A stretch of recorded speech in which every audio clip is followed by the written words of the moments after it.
Hi hello, എല്ലാവർക്കും നമ്മുടെ പുതിയൊരു വീഡിയോയിലേക്ക് സ്വാഗതം. ഇന്നത്തെ നമ്മുടെ വീഡിയോ എന്ന് പറയുന്നത് ഒരു തുന്നൽ കഥയാണ് കേട്ടോ. അതായത് എൻ്റെ സ്റ്റിച്ചിങ് ലൈഫിൽ ഞാൻ ഫേസ് ചെയ്യേണ്ടി വന്നിട്ടുള്ള കുറച്ച് നല്ലതും ചീത്തയായിട്ടുള്ള കുറച്ച് ഇൻസിഡൻസ് നിങ്ങളുമായിട്ട് ഷെയർ ചെയ്യാമെന്ന് വിചാരിച്ചു. അപ്പോൾ എന്നോട് ഒരാൾ നേരിട്ട് ചോദിച്ചു, നീ എന്തിനാണ് ഈ വക കാര്യങ്ങളൊക്കെ യൂട്യൂബിൽ വന്നിരുന്നുകൊണ്ട് പറയുന്നതെന്ന്. വേറൊന്നും കൊണ്ടല്ല, അതായത് ഞാൻ വീട്ടിൽ നിന്ന് തയ്ക്കുന്ന ഒരാളാണ്. എന്നെ സംബന്ധിച്ച് എൻ്റെ കൂടെ ജോലി ചെയ്യാൻ വേണ്ടിയിട്ട് വേറൊരാളുമില്ല. ഞാൻ തന്നെയാണ് ഒരുവിധം എല്ലാ കാര്യങ്ങളും ചെയ്യുന്നത്. വീട്ടിൽ മറ്റുള്ളവരുണ്ടെങ്കിൽ കൂടെ നമ്മുടെ ജോലി സംബന്ധമായിട്ടുള്ള കാര്യങ്ങൾ അവരുമായിട്ട് ഷെയർ ചെയ്യുമ്പോൾ അവർക്കത് എത്ര കണ്ടും മനസ്സിലാവണമെന്നില്ല, അല്ലേ? നമ്മൾ ഫേസ് ചെയ്യുന്ന പ്രശ്നങ്ങൾ അവർക്കത് അത്ര വലിയ ഇമ്പോർട്ടൻ്റ് ആയിട്ട് തോന്നണമെന്നില്ല. അതേസമയത്ത് ഞാൻ ഈ പ്ലാറ്റ്ഫോമിൽ വന്നിത് പറയുമ്പോഴത്തേനും ഞാനുമായിട്ട് റിലേറ്റ് ചെയ്യാൻ പറ്റുന്ന ഒരുപാട് പേരുണ്ടെന്ന് എനിക്ക് മനസ്സിലായി. അപ്പോൾ അതുകൊണ്ടാണ് ഞാൻ കൊച്ചു കൊച്ചു കാര്യങ്ങൾ നിങ്ങളുമായിട്ട് ഷെയർ ചെയ്യുന്നത്. അപ്പോൾ കഴിഞ്ഞ വീഡിയോയിലൊക്കെ ഞാൻ പറയുമ്പോഴത്തേനാണ് ആൾക്കാർക്കൊക്കെ അത് മനസ്സിലാവുന്നുണ്ട്. അപ്പോൾ എനിക്ക് തോന്നി ഓക്കെ, അതായത് എന്നെ സംബന്ധിച്ച് ഈ യൂട്യൂബിനേക്കാൾ അതിൻ്റെ അപ്പുറത്ത് ഒരാൾ എന്നെ കേൾക്കുന്ന ആൾ എൻ്റെ കൂടെ ജോലി ചെയ്യുന്ന ഒരാളെപ്പോലെയോ അതും അല്ലെങ്കിൽ ഒരു കൂട്ടുകാരിയെ പോലെ, നമ്മൾ കൂട്ടുകാരോടൊക്കെ നമ്മുടെ വിശേഷങ്ങളൊക്കെ പറയാറില്ലേ, അതുപോലെ അത്രേ ഉള്ളൂ കേട്ടോ. അപ്പോൾ ശരി, ഞാൻ കാര്യത്തിലേക്ക് വരാം. അപ്പം ഞാൻ യൂട്യൂബ് നോക്കിയാണ് തയ്ക്കാൻ പഠിച്ചത്. അപ്പം തുടക്കകാലത്തൊന്നും ഞാൻ അധികം ഹെവി ആയിട്ടുള്ള വർക്കുകളൊന്നും പിടിച്ചിട്ടുണ്ടായിരുന്നില്ല. ഹെവി വർക്കെന്ന് ഞാൻ ഉദ്ദേശിച്ചത് സ്ട്രെസ്സ് വരുന്ന പോലത്തെ വർക്കുകൾ. ഉദാഹരണം പറയുകയാണെങ്കിൽ ബ്ലൗസിൻ്റെ പരിപാടി, ബ്രൈഡൽ വർക്കിൻ്റെ പരിപാടി, ഇങ്ങനെ ഒന്നും ഞാൻ പിടിക്കാറില്ല. ക്യാഷ്വൽ സംഭവത്തിലായിരുന്നു ഞാൻ ഒതുങ്ങിപ്പോയിക്കൊണ്ടിരുന്നത്. ചുരിദാർ, ടോപ്പ്, ബോട്ടം, പിള്ളേർ ഉടുപ്പ്, ഇങ്ങനെയൊക്കെയായിരുന്നു ഞാൻ പോയിക്കൊണ്ടിരുന്നത്. അപ്പോൾ കാരണം എനിക്ക് റിസ്ക് എടുക്കാൻ വയ്യ എന്നുള്ളൊരൊറ്റ കാരണം കൊണ്ടായിരുന്നു കേട്ടോ.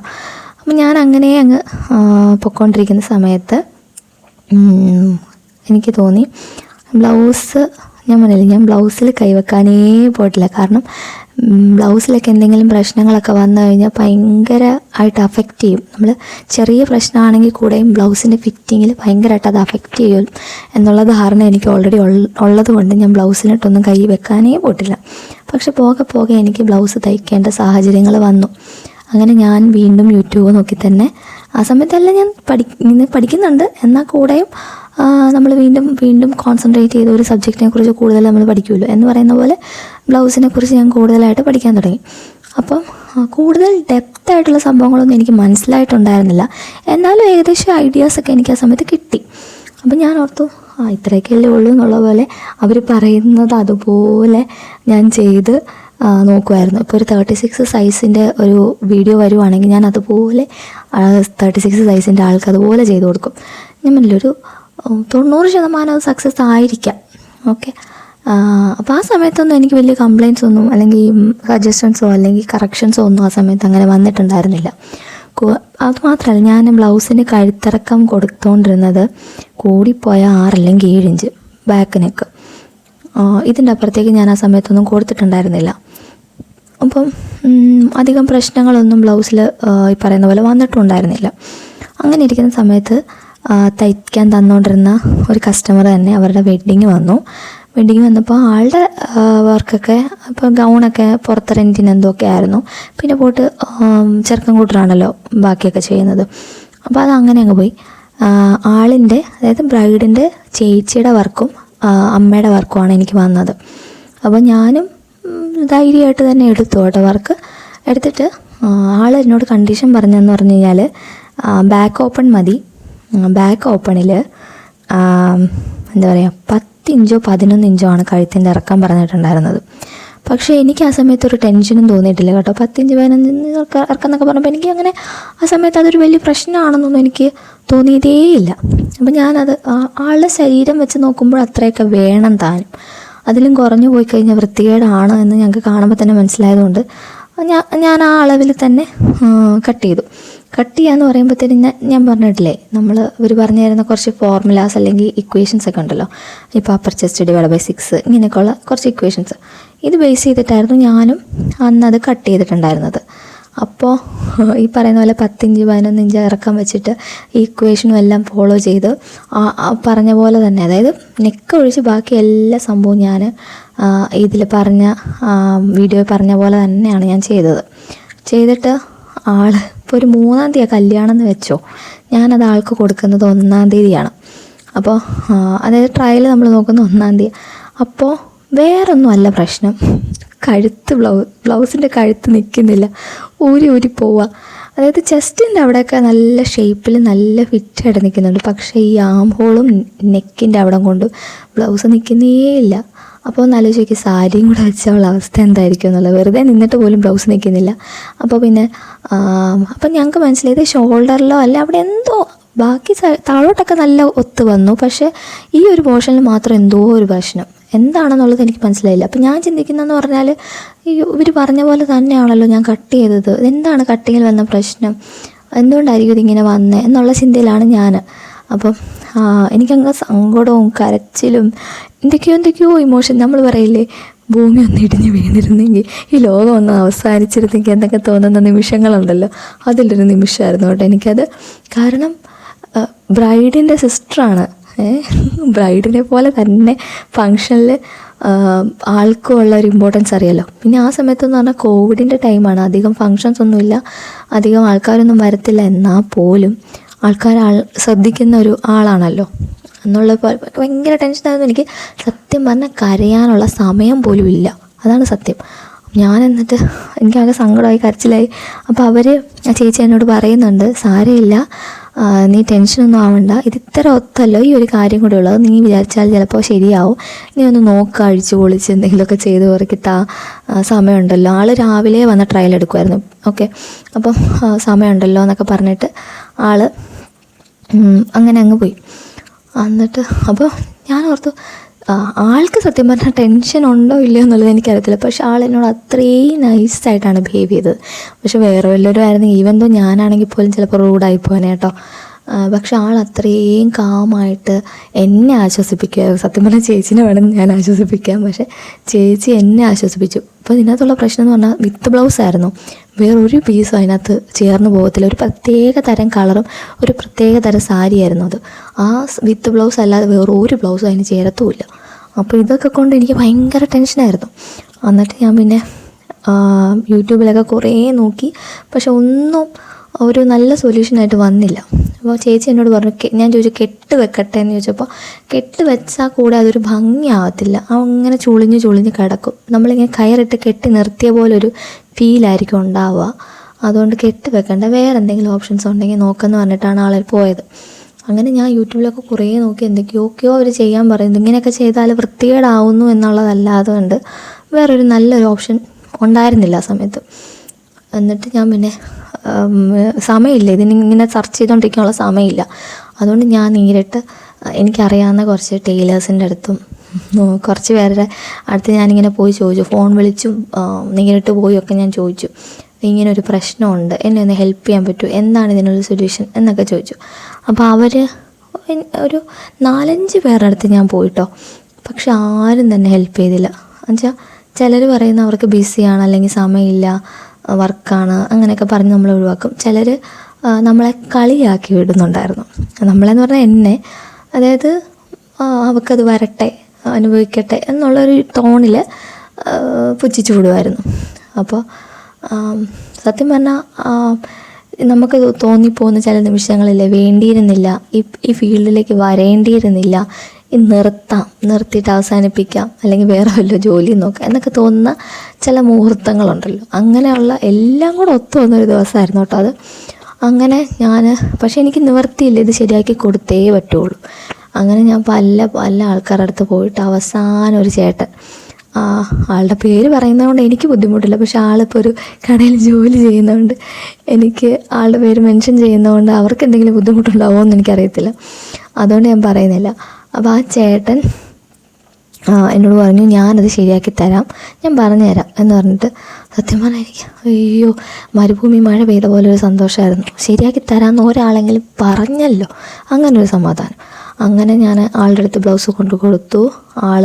ഞാൻ നോക്കുമ്പോൾ എല്ലാം അഴിച്ചു, അതായത് സൈഡ് അടിച്ചു, മൊത്തം സ്ലീവ് അഴിച്ചു, ഷോൾഡർ അഴിച്ചു, കപ്പും ആ ബെൽറ്റ് പോർഷനും ഒക്കെ മാത്രം ഒഴിച്ച് ബാക്കി എല്ലാം പുള്ളി അഴിച്ചെടുത്തു. അന്നൊന്നും ഞാൻ ഓവർലോക്കോ കാര്യങ്ങളൊന്നും ചെയ്യുന്നുണ്ടായിരുന്നില്ല, അതുകൊണ്ട് തന്നെ അഴിക്കാനൊക്കെ എളുപ്പമായിരുന്നു കേട്ടോ. പോരെങ്കിൽ എൻ്റെ മെഷീൻ ചെറിയൊരു കംപ്ലൈൻറ്റും ഉണ്ടായിരുന്നു. അപ്പോൾ പെട്ടെന്ന് ത്രെഡിങ്ങിലാണ് എന്തോ ഒരു മിസ്റ്റേക്ക് ഉള്ളതുകൊണ്ട് പെട്ടെന്ന് അഴിച്ചെടുക്കാൻ പറ്റുമായിരുന്നു. അങ്ങനെ ഇതെല്ലാം അഴിച്ചെടുത്തിട്ട് എനിക്ക് പറഞ്ഞു തന്നു, ഇതെന്തുകൊണ്ടാണ് ഇങ്ങനെ സംഭവിച്ചതെന്നും ഇങ്ങനെ സംഭവിച്ചു കഴിയുമ്പോൾ എന്തൊക്കെ നമുക്ക് ചെയ്ത് ഇത് സോൾവ് ചെയ്യാമെന്നും ആളെനിക്ക് പറഞ്ഞു തന്നു.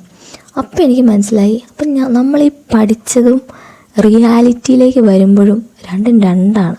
ഈ തിയറീസ് പറയുന്ന പോലെയല്ല നമ്മൾ പ്രാക്ടിക്കലിലേക്ക് വരുമ്പോഴത്തേനും. അന്നാണ് ഓക്കെ ഇങ്ങനെയൊന്നും അല്ലല്ലേ, അപ്പോൾ കഴുത്തിറക്കം വരുമ്പോൾ ഷോൾഡർ കുറയ്ക്കണം എന്നുള്ള സത്യം അന്നാണ് ഞാൻ തിരിച്ചറിഞ്ഞത്. അന്ന് വരേക്ക് അപ്പർ ചെസ്റ്റ് ഡിവൈഡ് ബൈ 6 ഇതായിരുന്നു എൻ്റെ കണക്ക്. അങ്ങനെ ആളതെനിക്ക് ശരിയാക്കി തന്നു.